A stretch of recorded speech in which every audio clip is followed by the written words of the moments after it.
On this episode of Survive and Thrive 8791, I welcome Carrin Wahl to the Buck and Honey's remote studios. Carrin, a certified recovery and transformational coach with nearly 2,200 days of sobriety. After years in the party scene and the heartbreaking loss of her mother, Carrin made a life-changing decision on March 8th, 2020. Today, she's helping others find hope, healing, and lasting recovery. This will be a good one. Here we go. Good morning, good afternoon, good evening. What is up wherever you are, whatever you are doing? I hope you're having a great day. Welcome to another episode of Survive and Thrive 8791. I'm your host, Coach Decora. We are in the Buck and Honey's remote studios on the east side of our great capital city of Madison, Wisconsin. You can listen to the podcast on Spotify, Apple Podcasts, iHeartRadio, and YouTube at Survive and Thrive 8791. You can follow the podcast and get access to previous episodes on all of those platforms, including Facebook at Survive and Thrive 8791. The podcast, don't forget to hit that follow or subscribe button wherever you listen to the show. Leave me a comment if you like what you heard, and if there's a topic or you know a guest who would love to share their story, email me at tdecora@gmail.com. Glad you could join us. Our mission is to share stories and conversations that make you cry, laugh, and think, stimulating emotions, creating laughter, and inspiring the mind. A new episode will air on Monday and Thursday morning featuring a wide range of guests. The podcast will touch on many subjects such as, but not limited to, grief, loss of a loved one, recovery, professional setback, mental illness, success despite challenges, etc. Our guests will share how they learned to survive and thrive. Before I introduce our guest, I'd like to highlight our website, surviveandthrive8791.com. You can see what we are doing at Survive and Thrive 8791 and the events we are hosting. If you are a business or an advocate for mental health and recovery, we invite you to partner with us through sponsorship opportunities. Please contact us at Survive and Thrive 8791 at gmail.com. This is our guest and episode intro, and as you look to your video screen, you can see my guest over here to my right. Actually, she's on my left. My esteemed guest today, the bright smile. According to the internet, and the internet is always right, correct? Yeah. Oh, yeah. Carrin? Oh, yeah. Oh, yeah. Oh, yeah. I don't think 100 and some episodes I have not had, oh, yeah, with some enthusiasm like that. Yeah. According to an AI, artificial intelligence overview, approximately 934,000 females age 12 and older with a past alcohol use disorder, AUD, received treatment in the U.S. in recent data, representing about 7.8% of females with an AUD in that age group. While specific annual sober counts vary, research indicates that roughly 35 to 36% of individuals with alcoholism achieve recovery within the first year. And our guest has done that for quite some time, thankfully. Today, I welcome Carrin Wahl to the Buck and Honey's remote studios. Carrin grew up in Wisconsin Dells, Wisconsin, and attended Wisconsin Dells High School and is a proud chief. After high school, Carrin would take her talents into the real world. She would wear many different hats in her professional career. Most recently, she has entered the life coaching world, where she serves as a recovery coach and mentor. Today, I'm so glad you could join us. Carrin Wahl, what is up? Hey there. Thanks for having me. I'm so happy to be here. Yes, absolutely. How has the first part of the year been going? It's been going really good. I finished my training for my recovery coaching and life coaching program, so that's been setting the year off on a really great foot for me, so I've been excited about that. Was that one of your New Year's resolutions? I really stick to intentions more than resolutions for the most part. I always come up with a word of the year. Last year, my word was soften, so that was just to kind of ease up a little bit and soften myself. Quit being so rigid. Calm down. Soften up a little bit. I'm quite rigid sometimes, so I'm trying to soften up. And this year, along with soften, my word is to be bold. Bold. So to go forth with things that I'm kind of more hesitant to do and just do them boldly and confidently. So, how long did it take you to finally, you thought about doing some training, and then the date came to start the training, and then you maybe took a deep breath and, all right, here goes nothing. Did you have to apply some bold to that at all? I did have to apply bold to it. what brought it about was a day last August, actually. I was up at our cabin in Door County, and I just woke up with all of this energy buzzing through me. It was just like almost like manic. It felt like I just like couldn't think of anything else. And I started typing all of this stuff into my phone. And I looked over at my partner and I said, I'm gonna go into recovery coaching. I'm gonna do it. It had been on my 5-year goal. And then I just started taking the steps from there to go through it and really research and find a lot of different programs. And when it came down to selecting and actually enrolling and doing it, it was like, I've got to be bold because it's a whole new territory. So we talked about this before I hit the record button today, that there's been some things that I did 5, 10, 15 years ago that my mental illness, my anxiety would start talking to me during that time. There'd be part of me that would be bold and want to do this. And then that anxiety would start creeping in and saying, no, you're not going to be able to do this. That's dumb. That's stupid. And, you're going to fail. Did you have any of that? I did have some of that. It's very natural to have that, I think. I think I suffer with imposter syndrome quite a bit because there's a lot of people doing this. So that comparison and that anxiety of not being able to do it the way I want to do it or the way I'm seeing other people do it is what really kind of slowed me down. But I, along with what I do, I practice a lot of mindfulness. So I've really been able to tune in and speak to myself in a more loving way to kind of quiet that a little bit, but it was definitely there. I had to get bold with my anxiety and I'd start talking back. And then I also had to start doing some self-talk of, dude, you got this, you can do this. And now I unfortunately have to do that, but it's really has helped me as well to, calm that down and really shut that anxiety down. So it controlled a lot of my life before I started doing that, and now I find myself a little happier and a little more bold, kind of like you. Yeah, absolutely. What are you looking forward to? Because we're shooting on Friday the 13th. Oh, it is. It is. Uh-oh. I didn't even realize that. Yeah, hopefully we didn't jinx ourselves, but it's Friday the 13th, and it's supposed to be really nice this weekend. It's going to give us a little bit of the spring bug. Or is there anything you're looking forward to this spring? This spring, yes. Actually, a month from today, I leave for vacation. So I'll be flying on Friday the 13th.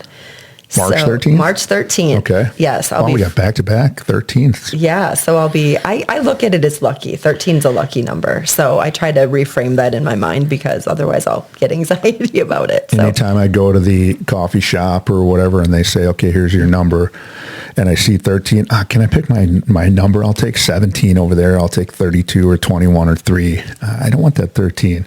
And some people, we got to get rid of that.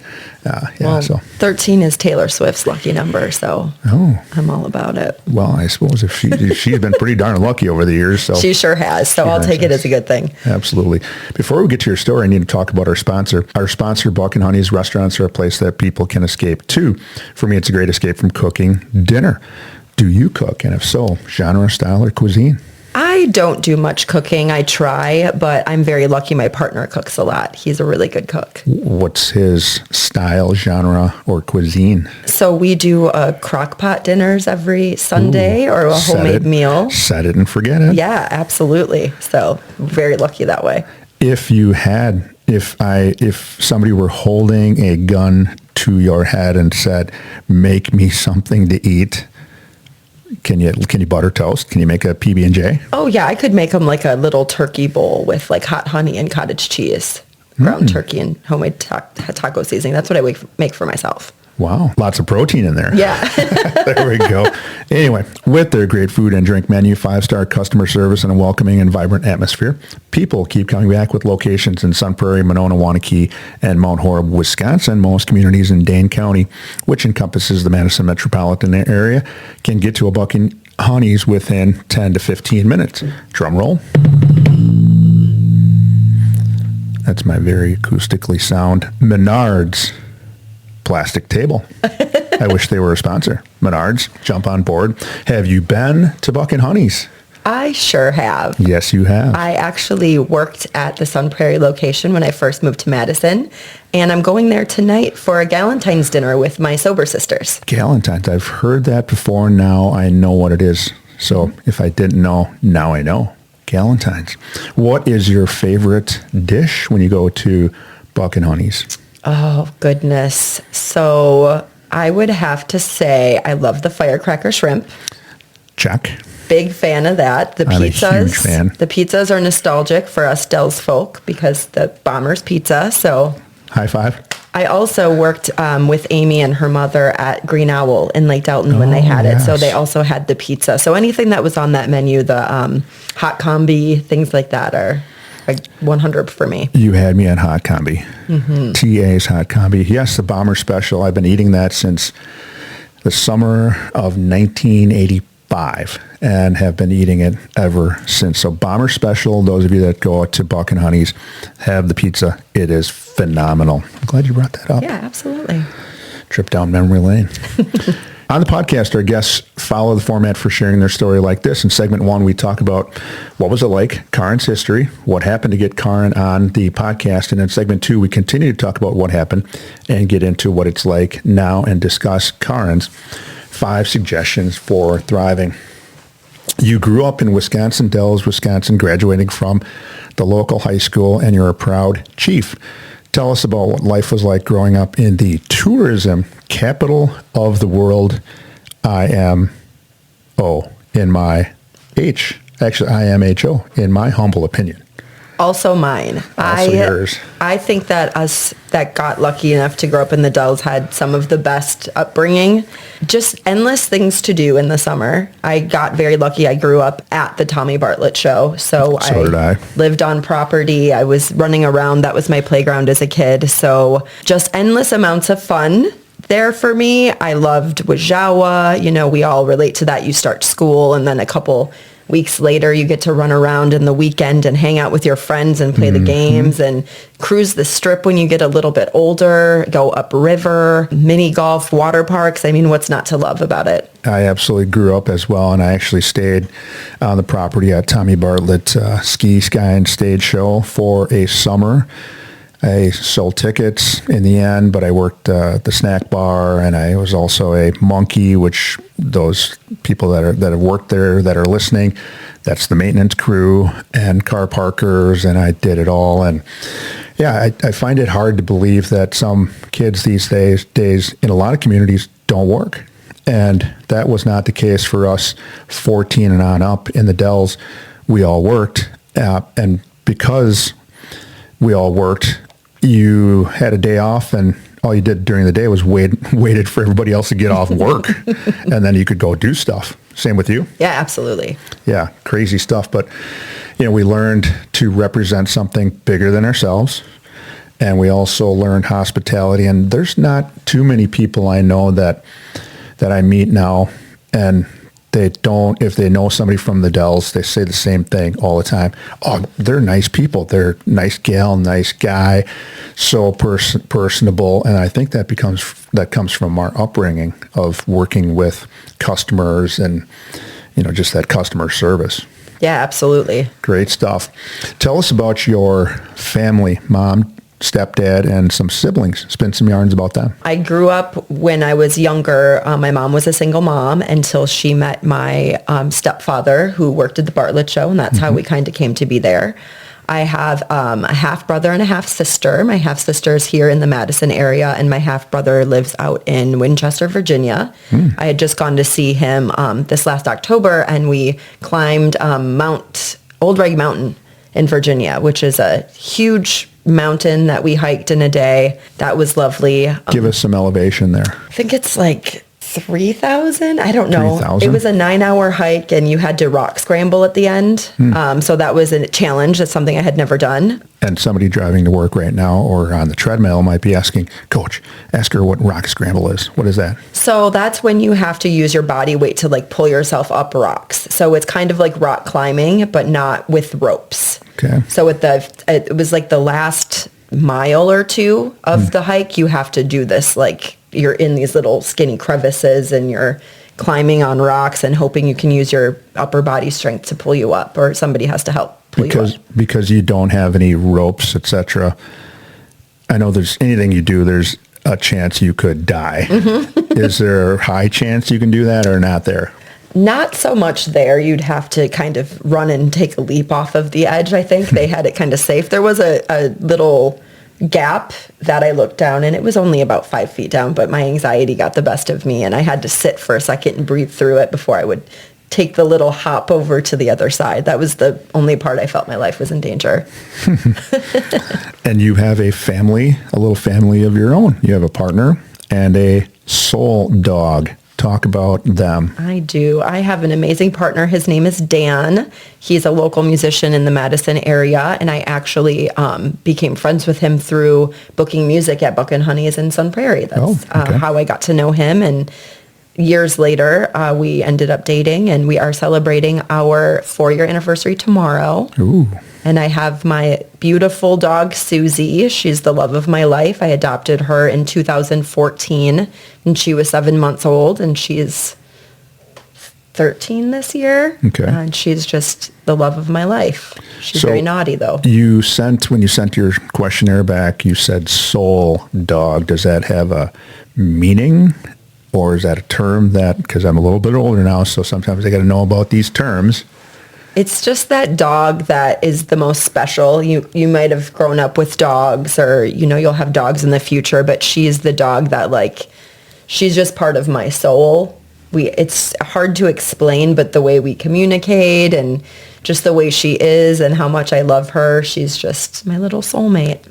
I need to have that button. I need to have that button here that says "Aw." Yeah. Yeah, I love that about dogs. She might not feel the same way, but I absolutely feel that way. I'm sure she does feel that way. Yes.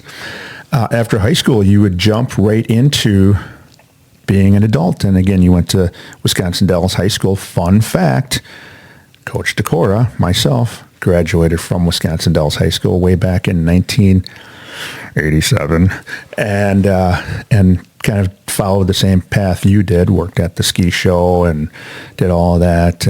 But after high school, you would jump into being an adult. Talk about that. I could not wait to be an adult. That was something I was really excited about. But I had moved in as soon as I could. I turned 17. I graduated at 17, and then the year after, I'm an August birthday. I turned 18, and as soon as I could, I rented a house on Bowman Road and moved in and just started the adult life of working and hanging out with my friends and drinking and all of the things that go along with youth in the Dells. And so I just kind of really jumped right into the work life and skipped over going to school. I just didn't feel like I was ready for college, to continue that at that time. So I just skipped it. You were a baby when you graduated. Yeah. 17. You were kind of like my mom. She graduated. Her birthday was in August, and she graduated when she was 17 as well.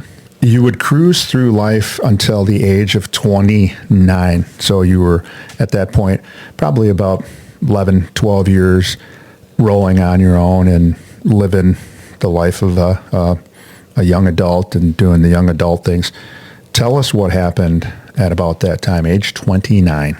When I was 29, my mother was diagnosed with brain cancer. It kind of came out of nowhere. So I got a phone call when I was at work, and they said they found a brain tumor. Actually, I think it was 28, because she passed away when I was 29. So she lived a year and a half. They had a very aggressive surgery that had happened where they were only able to get 75% because of the kind it was. It formed these little kind of spider webs, they say, and they can't get all of it. So she did live a way longer than her expectancy was. So we got another year and a half with her. And she passed away September 12th, I believe, September 14th, 2012. So Wajawa weekend, Friday. Mm-hmm.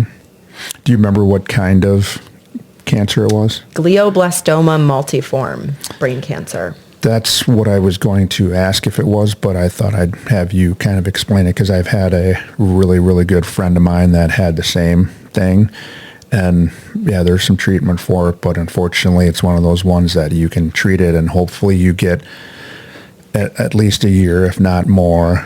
And yeah, the kind of the same results. And it's kind of one of those ones that they don't know enough about, or they haven't tossed enough money to do research and treatments and all of the stuff that goes with it. But when you found out, and then when she passed in September, what was happening in your life that maybe started to get you a little bit worried about your usage?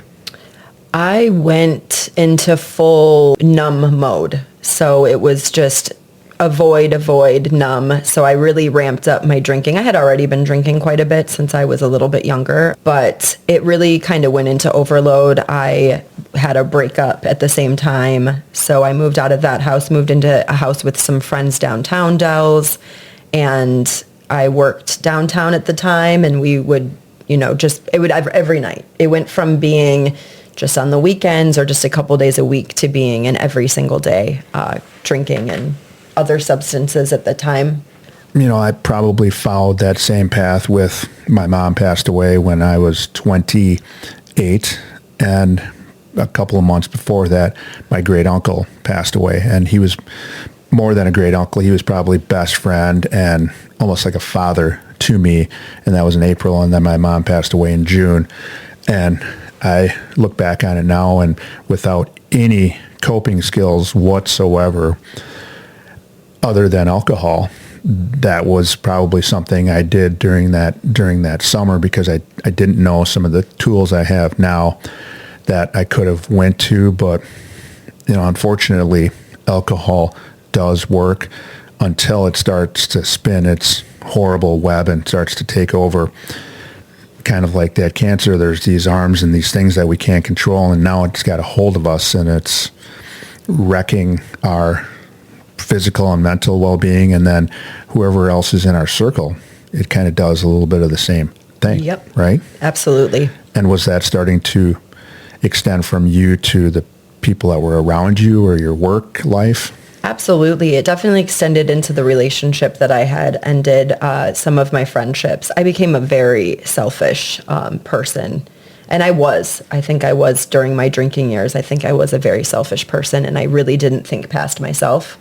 So I wasn't thinking about anybody else. I was just thinking about me and my pain and what I'm going through. And I think that definitely affected friendships around then, and definitely the people I lived with. I definitely didn't treat them well, and it was just kind of a wreck. I was kind of like a wrecking ball, like Miley Cyrus coming in and just all over the place. So, well, because of the experiences and getting into the recovery world and the work you're doing now, I think what you're going to share in the second part of the episode here is those coping skills that you and I both needed at in our young lives, but we're here today to share those things with the rest of the world, and maybe give somebody a coping skill or two that can get them away from destructive behaviors that work, until they start to, like you said, affect what we're doing in our lives just beyond ourselves. But because our listeners want to hear the rest of your story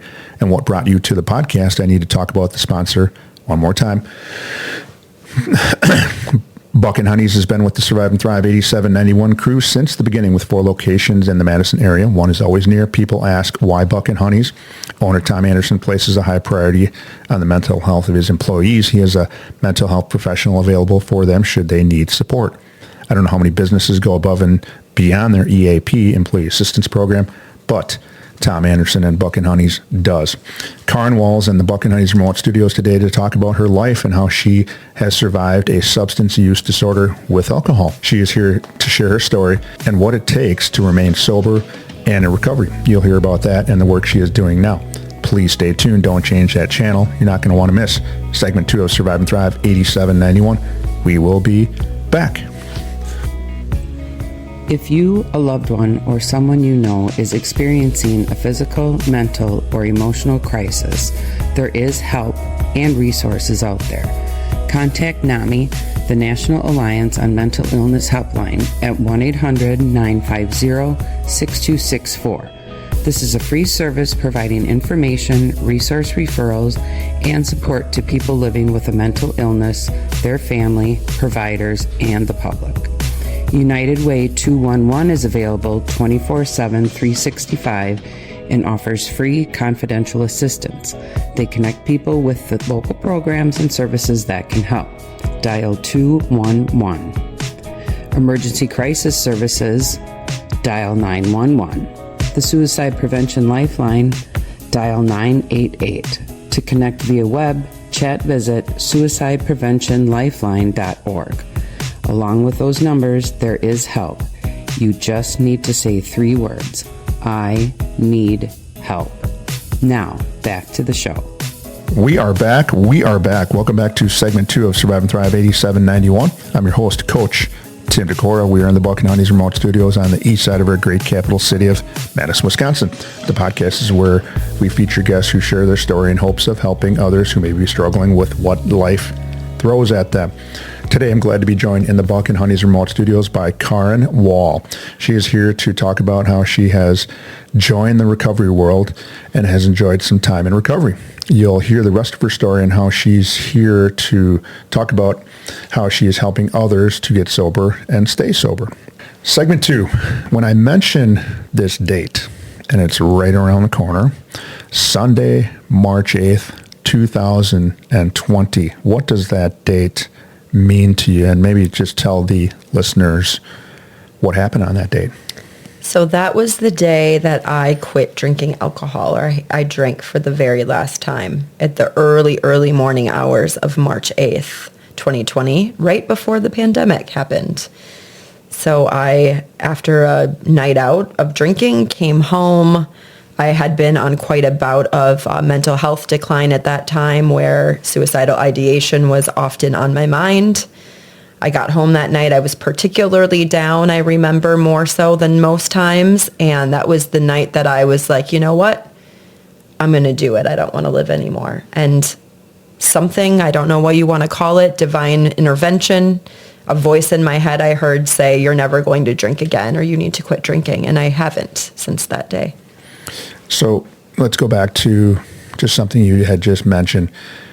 You woke up on that morning, Sunday morning, March 8th, and because some people that are listening right now might not know what goes through an alcoholic's life or somebody who's got an alcohol use disorder, but that morning you drank because you wanted to get the anxiety to go away, the hangover to go away, the feeling you were feeling at that particular time. Was that a common thing for you to drink in the morning? No, I never did. The early morning part was more coming home from the bar, and it was like 3 a.m. That morning I woke up knowing that I was never drinking again, actually. I never drank at home. I never drank alone unless I was out at a bar. It was more socializing and wanting to be part of something, which is kind of how it all started in the first place for me. Mm-hmm. So I do know that there are a lot of people that get up and need to calm right away in the morning, and drinking is the only way that they know how to do that. And a lot of that comes from the physiological symptoms that come from drinking. They want to get over those shakes to be able to go about their day in a productive manner. So luckily I never got to that point, but I that particular day I just woke up and I knew I was done. A lot of times in the recovery world, people who get sober or clean, stop drinking, get on the wagon, there's all kinds of terms in there. They've mentioned hitting a rock bottom, and that can mean different things to all kinds of different people. OWIs or DUIs, loss of a job, loss of marriage, goes, by the wayside, or loses, gets out of a relationship, spending some time behind bars. Yeah, all kinds of things that happen in there. It wasn't quite as drastic as that for you. Still brought some uneasiness. Talk about what your kind of rock bottom was. So whenever I'm asked this question, I forget so much about these things that happened to me. I did get 2 DUIs. I did go on house arrest, and I never register them as a rock bottom because of where I live and where I grew up, it being such a normalized thing in our culture and in our society that people get DUIs. So for some reason, I don't consider that the rock bottom, because I still continued to drink for years after I got my second one. But it did plant a seed for me that I knew that this was problematic for me. But my rock bottom, what I consider, would definitely be the 6 months prior to me quitting and making that decision. I realized that I was sitting at the bar at work every single night. And whether I had plans to go out because I was a social drinker, whether I had plans to meet up with people or not, I was still sitting there and I was drinking the Jim Beam and, the bourbons, and drinking 6 or 7 of them a night by myself. And then I'd go home every night and I would cry. And I was just depressed and I was just miserable. So there was a point where it was like, enough is enough with feeling like this. I stopped recognizing myself in the mirror. My physical appearance was completely different. I just didn't even recognize myself in my eyes anymore. And so that was something where those seeds were planted, and I knew that change needed to happen, because I was slowly just like killing my soul, killing myself with the drinking that came along with it. So I know there's some pictures that you posted, and we have become friends on Facebook and whatnot, and Instagram, and I believe you posted some pictures recently of what it was like before and what you look like now, and I noticed the difference. And if anybody is out there and is listening, and either you struggle with some alcohol use disorder or somebody else who does, quitting drinking has physiological changes that go through that are so overwhelming. And yeah, taking pictures of the day or two before you stopped and then 30 days later is amazing, the transformation that occurs. And then all the other mental stuff goes on, but it starts to also heal on the outside of the body and then inside. And it's crazy how people can change in that amount of time. Yeah, your eyes just get brighter. That's what I notice, is the white in people's eyes just get so much more vibrant after they quit drinking alcohol. You'll notice that there's a dullness to people's eyes that I always notice if I can tell that they're, struggling. That's the first thing I look at.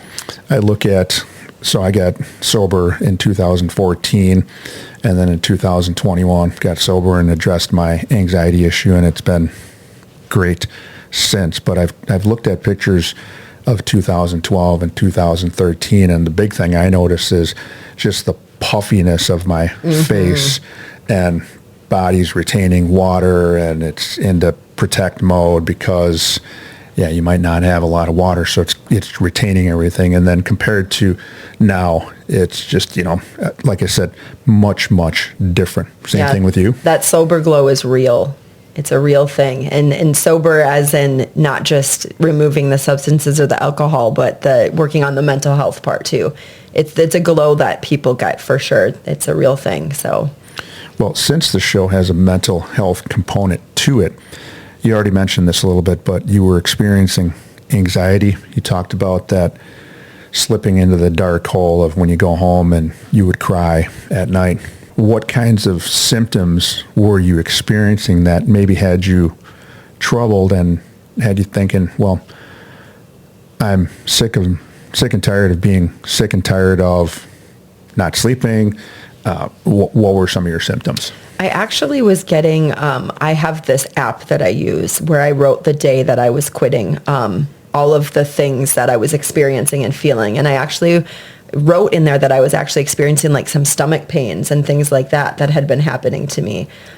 Racing heartbeat. I was anxious all the time. I just remember I had so much anxiety about all of the things that were going on around me with the DUIs and the court dates and the jail and the facing eviction was one thing that was happening that I didn't mention in the rock bottom, but I think that was really a strong component. But there was so much anxiety around that really affected me for a really, really long time. And I was surprised after, a few years of being sober, how much that dissipated and how I thought I was going to have to eventually medicate for it. I didn't think I'd ever be able to handle the anxiety that I experienced for so long. And now I don't medicate unless it's situational and I can handle it with the tools that, I've built. Just like you had mentioned, you have yours. So you just brought something that sparked a thought in my head. You also brought up the medication part. When I was using and didn't have any coping skills, I was taking 2 and 3 high blood pressure medications through the early 2000s, and I was taking them because anxiety, and also it was acceptable because my mom was taking them, and I thought, okay, that's just the cards I was dealt. But now that I'm sober, I take no high blood pressure medications, partly because not using and also not experiencing those anxious thoughts, or I get them out of me. When I ask you this question, you already mentioned you were coping with alcohol during your mom's bout with cancer and then other anxiety, anxious moments, depressing moments.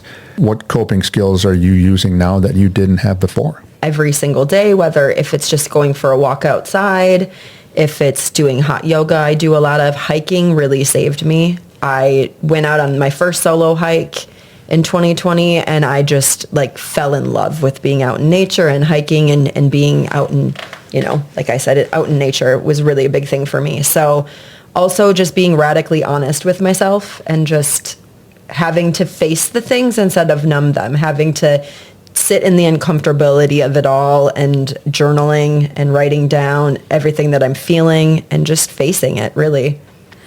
I've heard so many people talk about the journaling, and I mention it here a lot. Is that okay if you don't have a trusted friend that you can talk to and get some of these things out, so you're not having to suppress them and let them bother you, or you don't go to a counselor because, I don't go to talk to them, I don't go talk to shrinks, then if you can't do any of those 2 things, can you listen to a podcast? Oh yeah. And then can you also write your feelings down about how you're feeling right now on a piece of paper, fold it up and tuck it away someplace so that nobody gets it? Once you start to do those 2 things, listen to a podcast, get some coping skills, or do a journal and get that stuff at least out on paper, it starts to ease some of that pain a little bit, right? Yeah, absolutely. Being able to get your thoughts out onto a piece of paper, it's surprising what happens. You might sit down and be like, I don't know what to write about. But the minute you put that pen to the paper and you just start writing down what's coming in, it just so much healing can happen. You're just getting it out of your brain. Like, we get so much stuff up there that just kind of takes over. And we all know what it feels like to just have our brains be going a mile a minute. So just be able to take a moment to write that all down and get it out is just a really calming, it's just a calming tool. Mm-hmm. Who were you leaning on for support during those days, weeks, and months in March 2020 and then April? Were you leaning on for anybody for any kind of support? I did have a couple of friends that quit drinking before I did, so they were really helpful with kind of guiding me in a little bit of ways. I had my friend Deb, who is very, very special to me. She came in my life in 2017, and she's been kind of my angel, I call her. She's just a really great friend that you don't often, after you lose a mom, find somebody that loves you unconditionally, and that you kind of lose that when you lose your mom.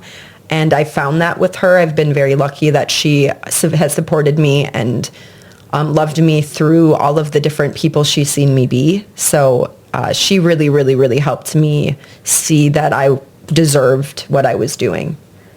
Yeah, I think about my own wife during that time when I lost my great uncle and my mom in the same year, 2 months apart. I really had a lot of support, unconditional love from 3 people. My wife and my 2 kids at that time were born and were alive, and I probably didn't realize it, and I probably should thank them a little more for that, because they were there grabbing and hugging, holding me. They didn't know why, but they were, and it was very supportive.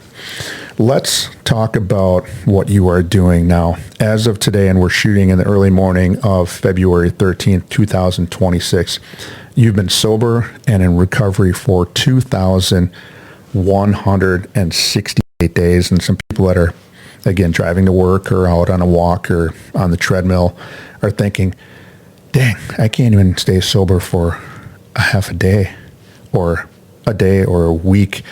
And this gal's got over 2,000 days.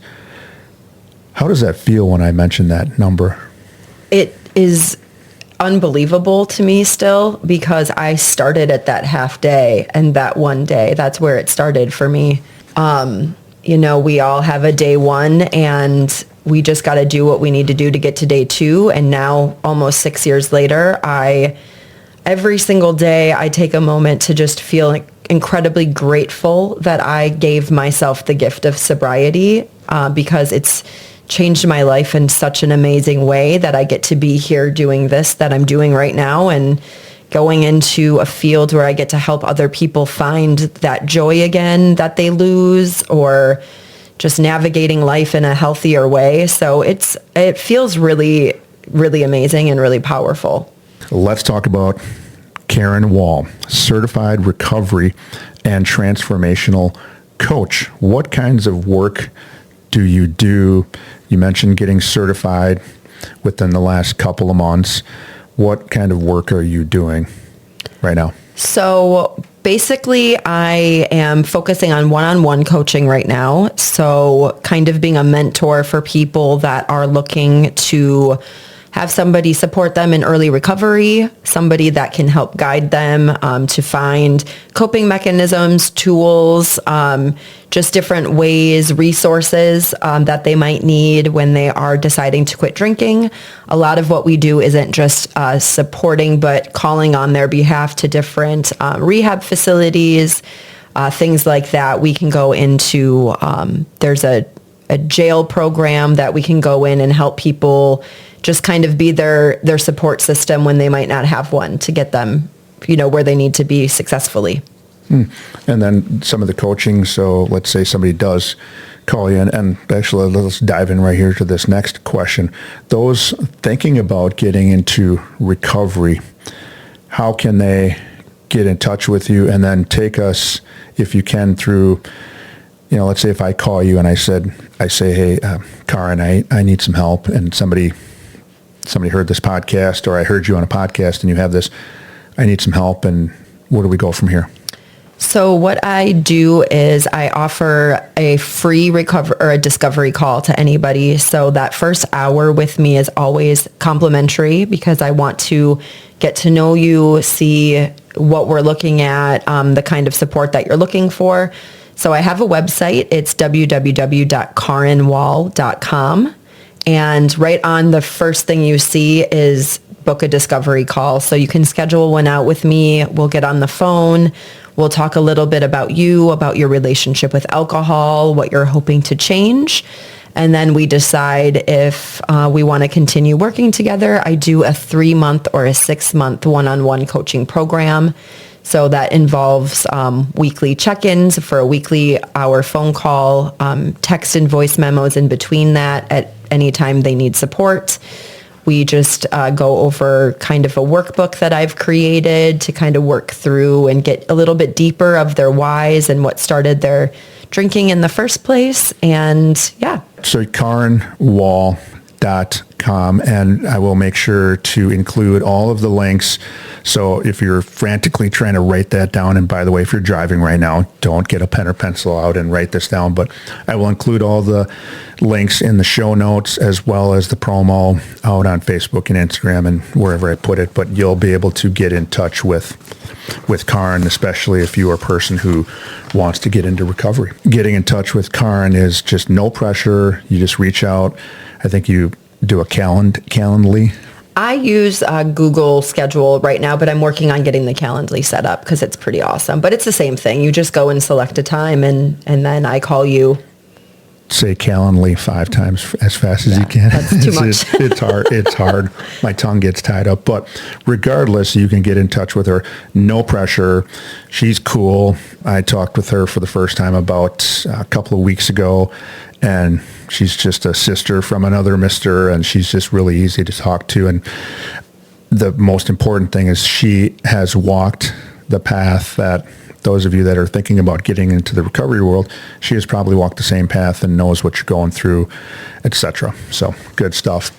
This is where the subscribers, followers, and listeners take out the notebooks, pens, and pencils and jot some things down. Here are Carrin Wahl's 5 suggestions that have allowed her to survive and thrive for the last 2,168 days in recovery. And here's what you shared. And I'm going to toss these in underhand softball style. Can you hit a softball? Oh, sure. Wow. That was quick. Oh, sure. See? No hesitation. Yeah, not at all. And you're being bold this year. I am. Okay, here's what you shared, and I'm going to toss these in underhand softball style. I'm going to have you hit these in about 60 seconds or less. Okay? Go through them one through 5. Number 1, get radically honest with yourself. And you mentioned this a little bit earlier, but we're going to have you talk on it a little bit now. Go ahead and hit that. Go ahead and take out a notebook and write down 2 different columns on a piece of paper and have one side say, what is alcohol adding to your life? And on the other side, have what is alcohol taking away from your life? Sit with it, take some time, really get radically honest with yourself with these answers. Mm-hmm. I like that. Number 2, find a like-minded, sober community. Go ahead and hit that. I believe that the opposite of addiction is connection. So finding a like-minded community, people to support you, going out and socializing in like-minded and sober communities is one of the most important things that you can do. There are many, many pathways to recovery. We often hear of just specific ones, but there are many. So that's why it's so important to find that community to learn what might fit best for you. Yep, program or community. Number 3, keep yourself aware and educated about the harms of alcohol. Go ahead and hit that. There are some amazing books out there that I recommend reading. This Naked Mind by Annie Grace is amazing. And if you're a woman, Quit Like a Woman by Holly Whitaker. It's important to know what alcohol is doing to your body to kind of keep that awareness, which will help you find strength in continuing to quit. I know we mentioned some of those harms of anxiety and not sleeping and insomnia and depression and just also the inside physical changes and then the outside stuff that we can all see. And you mentioned the color of the eyes, and then I mentioned the puffy face. Yeah, there are a lot of signs there. Number 4, find a movement you enjoy. Go ahead and hit that. This is right up there with number 1 for me. Like I had mentioned earlier, it's very important to find movement. So just finding something you enjoy to do. It doesn't have to be hiking or yoga. It can be pickleball. It can be basketball, going to a gym, finding whatever brings you joy, dancing. Just get that energy moving in your body, and it really, really helps clear your mind. Even just walking. Walking is great. Awesome. Yeah, that's something that I've didn't really like to do in the past, but now I love walking. Absolutely. Number 5, no, you don't have to do it alone. Go and hit that. Get help from a recovery coach or a mentor. We're out here. This is what we're doing. You don't have to feel alone in this. I felt alone in it in the beginning, and I didn't even know that recovery coaches existed. So I am so grateful that we do. So I definitely recommend finding one. I know a guy. And I also know a girl now that is in the recovery coaching world, and it really helps if you have somebody to like a guide or a mentor, or some people might call them coaches or sponsors who have walked the same path and can lead you down and steer you away from the pitfalls and give you some tools. And those are some of the things that you're doing. Those are some of the things that I'm doing, and we just want to help. We do just want to help. What an episode. I'm so glad you could join the Survive and Thrive 8791 crew today. Your approach to life and how you manage to get into recovery and stay in recovery is inspiring. It really is. And you're passing what was given freely to you now. You're giving that away. But as a coach, you got to pay the bills, and being a mentor and doing all the stuff you do does cost some money. So that's why, there's going to be some fees, and they can reach out and talk to you about that. Our call to action, Carrin Wahl has just shared her story and how she has put together over 2,000 days of sobriety. Crazy number. She wanted to share her story and bring awareness to the work she is doing now to try to help those who can't help themselves. And she can do that for you. Here are Carrin Wahl's 5 suggestions to survive and thrive. Number 1, get radically honest with yourself. Number 2, find a like-minded, sober community. Number 3, keep yourself aware and educated about the harms of alcohol. Number 4, Find movement you enjoy. And number 5, know you don't have to do it alone. Final thoughts as we close another great episode of Survive and Thrive 8791.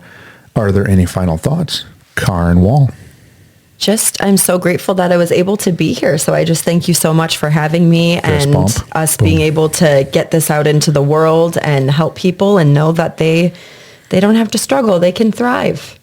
I think you are going to be a friend for the rest of my life because we've got some common denominators. We grew up proud chiefs. We grew up working at Tommy Bartlett's Ski, Sky, and Stage Show.